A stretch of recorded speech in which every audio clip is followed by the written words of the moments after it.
Kita beralih ke kabar lainnya, pemirsa. Mahkamah Konstitusi memutuskan pemisahan jadwal penyelenggaraan pemilu nasional dan daerah dengan jeda waktu antara 2 tahun hingga 2 tahun 6 bulan. Menanggapi putusan itu, Partai Demokrat dan Partai Keadilan Sejahtera masih akan mengkajinya lebih lanjut.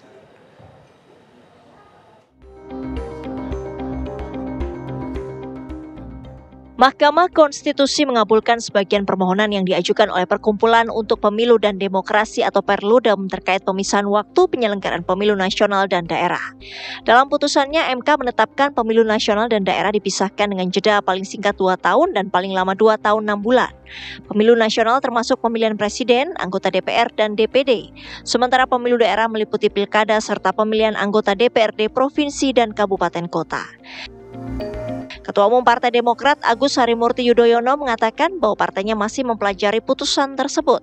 Pemilu itu adalah sebuah indikasi, tetapi bukan hanya kuantitas atau seberapa baik kita bisa menyelenggarakan pemilu, tapi bagaimana dampak atau hasil dari pemilu itu bagi kehidupan demokrasi dan pembangunan ke depan. Jadi ketika ada keputusan baru terkait dengan sistem pemilu yang dipisahkan antara pemilu di tingkat nasional dengan pemilu di daerah, saya rasa ada plus minus dalam arti yang perlu kita analisa bersama. Saya belum akan memberikan komentar lebih lanjut, saya akan pelajari terlebih dahulu.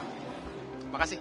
Sementara itu, Presiden Partai Keadilan Sejahtera Al-Muzamil Yusuf mengatakan putusan MK itu masih dalam tahap pembahasan di Komisi 2 DPR RI. Undang-undang perubahan kan belum dibuat. Undang-undang perubahan ini mau seperti apa yang disebut bisa 2 tahun ini. Itu yang akan masih dibahas oleh Komisi 2 DPR dan Balat gitu ya. Saya kira kita tunggu perkembangan. Ya, final and binding kita tatap ke depan saja.